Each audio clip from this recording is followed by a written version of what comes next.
Sábado 11 de enero del 2014. Asunto 15.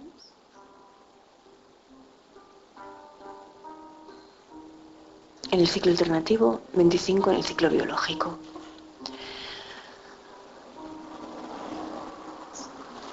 Coordenadas simbólicas de Hubert Gallimard.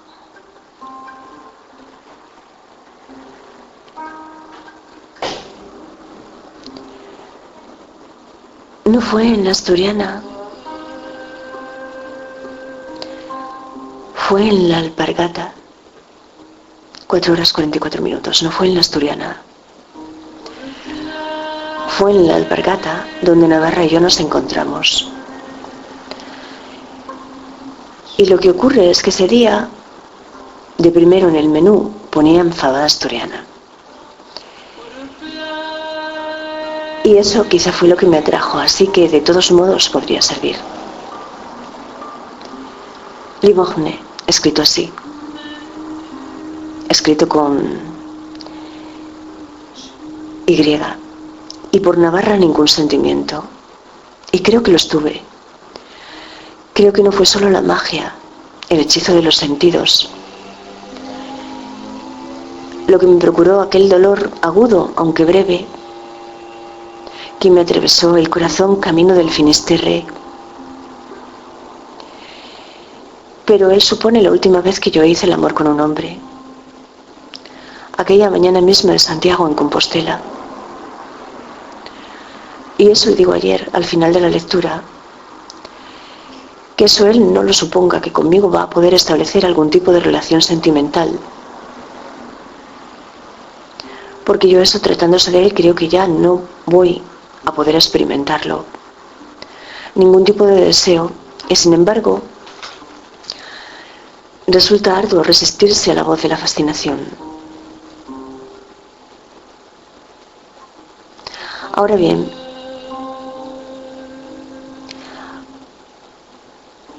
una fuente que se desprestigia a sí misma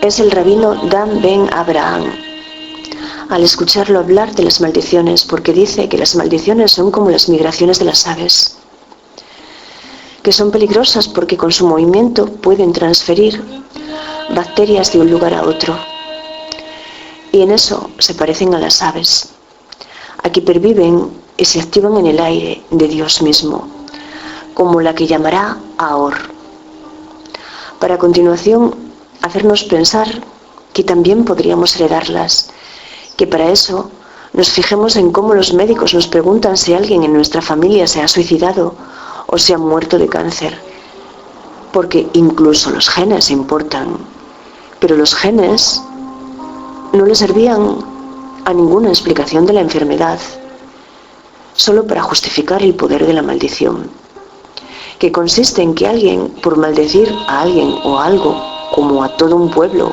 o a un estado de pensamiento o palabra, lo consiga, así de sencillo.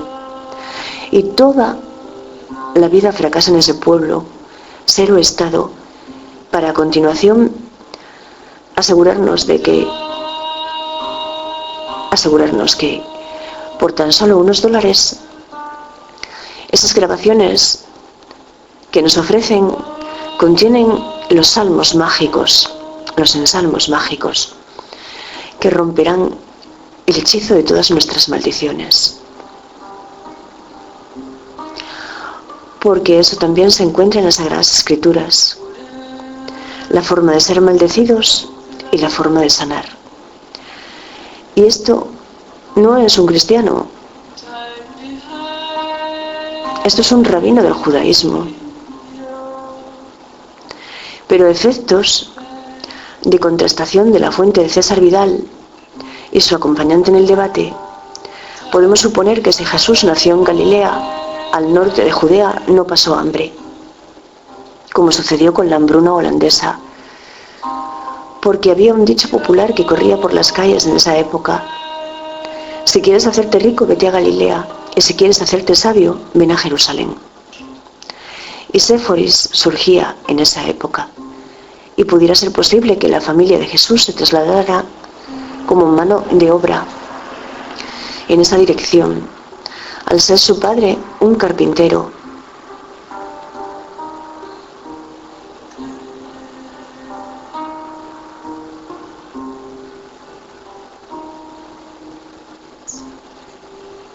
Pero en cuanto a rechazo y estigmatización social, los hijos de la tierra, que así es como se califica a la mayoría del pueblo de Israel, los que esperan la venida del Mesías entre unos 500 o 700.000 habitantes de Jerusalén, los saduceos, los fariseos y los esenios, que es la facción que se separa de las otras escuelas de pensamiento, sectas del judaísmo, y se aísla en Qumran, hace patente su desprecio por los israelitas del norte.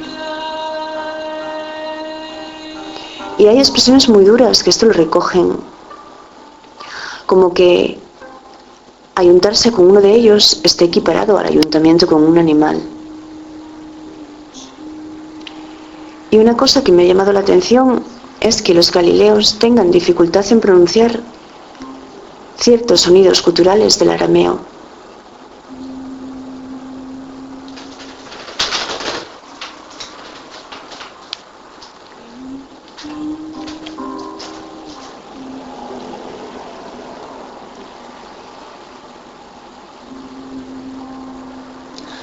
Pero Shai Shemer, un especialista en la materia, pronuncia una cifra que es la que yo estaba esperando oír, y dice que esa fe que sostienen las Sagradas Escrituras tiene una antigüedad de 1300 años. Pero ese es el primer hecho de la fe que desmienten las excavaciones arqueológicas.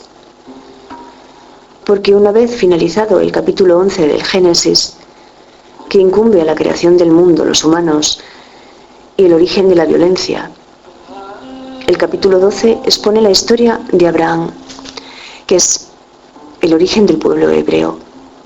Cuando Dios se dirige a Abraham inspirándole y le dice: ve a la tierra que te mostraré. Y el patriarca abandona la tierra en la que viven y se va en busca de la tierra prometida. Y va de Mesopotamia a Egipto y después a Canaán. Pero esa cifra que menciona Shai Shemer es tal vez la cifra que durante mucho tiempo toma por amorrea la migración del grupo de Abraham. Y es Hebrón, el lugar en el que Abraham adquiere una tierra como tumba. Sin embargo, en las excavaciones de Mari y Nutsi, en el actual Irak, aparecieron unas tablas datadas en esa misma antigüedad de Shai Shemer, donde se relata la historia de una mujer estéril, como lo era Sara, que ofrece su doncella a su marido para que le dé un hijo. Bueno, alguien dice: no importa que los patriarcas sean reales o míticos.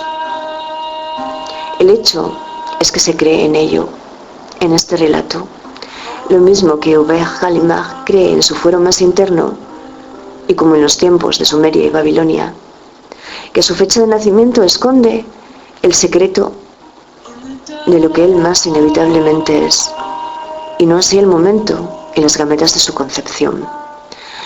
Pero si cuando le dice a la italiana que es escritora, y es cuando, como comúnmente se dice en España, macho, acabas de cagarla, aquí, al preguntarle a ella por su horóscopo, es cuando la sulfura.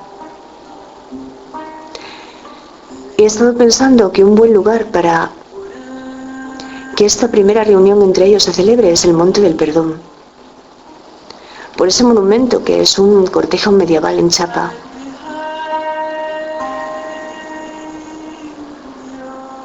Realizado por Vicente Galvete, que firma la empresa del Parque Eólico en colaboración con la Asociación de Amigos del Camino de Santiago, y que es donde reza eso de que el camino del viento se junta con el camino de las estrellas.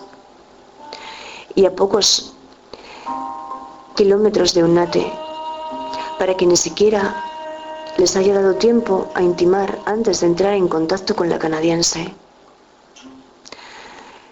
Te deseo un buen día, querido profesor.